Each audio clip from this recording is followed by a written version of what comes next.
Right, welcome back to another tutorial video for Play Action Football. This is a new cards and dice football game being launched by the Clark and Addison Gaming Company.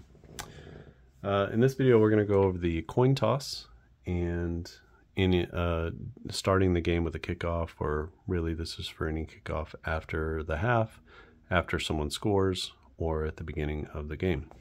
So the coin toss can be done any number of ways. It's a simple, you can actually flip a coin.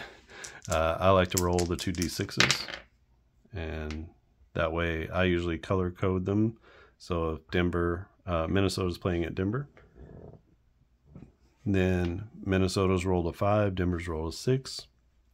So Denver wins the coin toss, and they get to choose what they want to do at the beginning of the game. Typically, teams are going to defer to the second half, which means that the lower number is going to get the kickoff, but they could just as easily take the ball if they want to.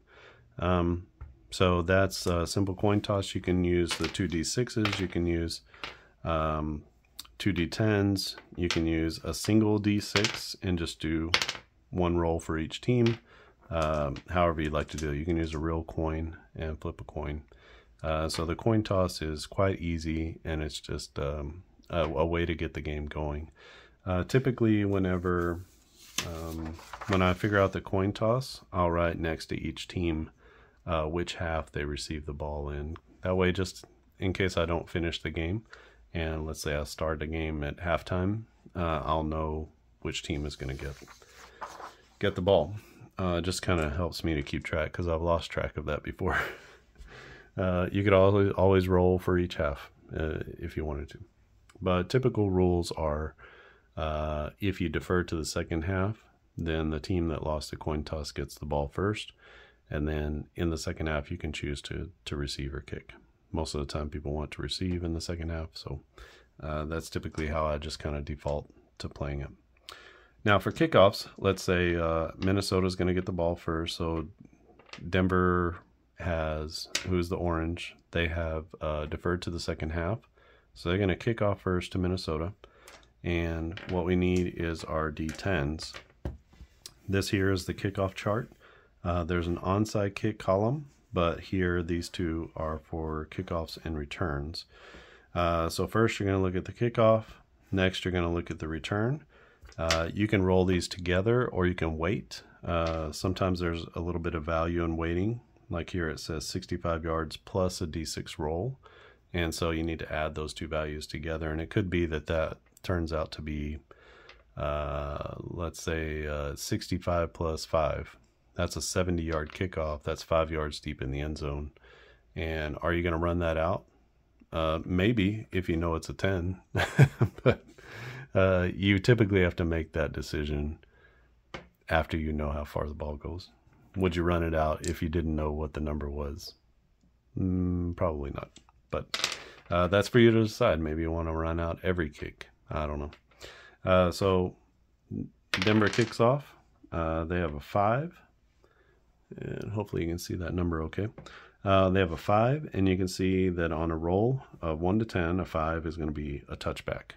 So there's not even a need to roll the second time.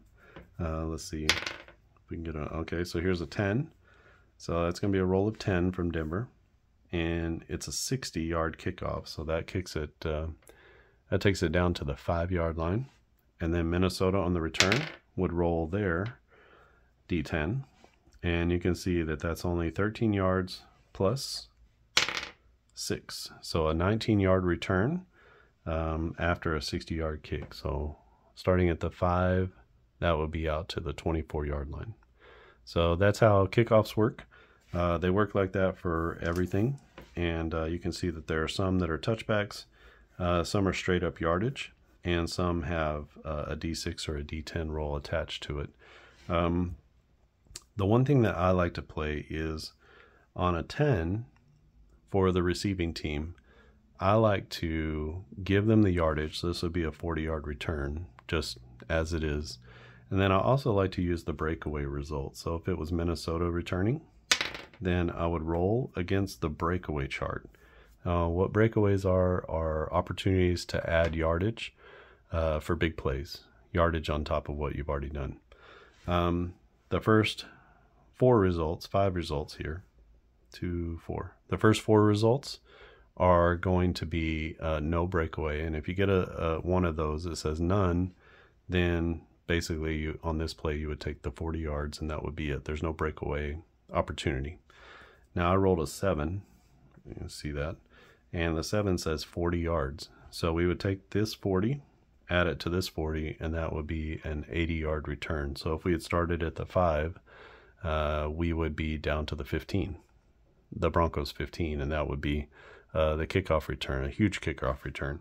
So you can see there's an opportunity here. If we rolled a 70 plus the 40, that would be enough that would be more than what we needed for a touchdown. So that would be a touchdown on the kickoff return. So you can see the breakaways can give you big chunk yardage. It can also lead to like big long TDs like that.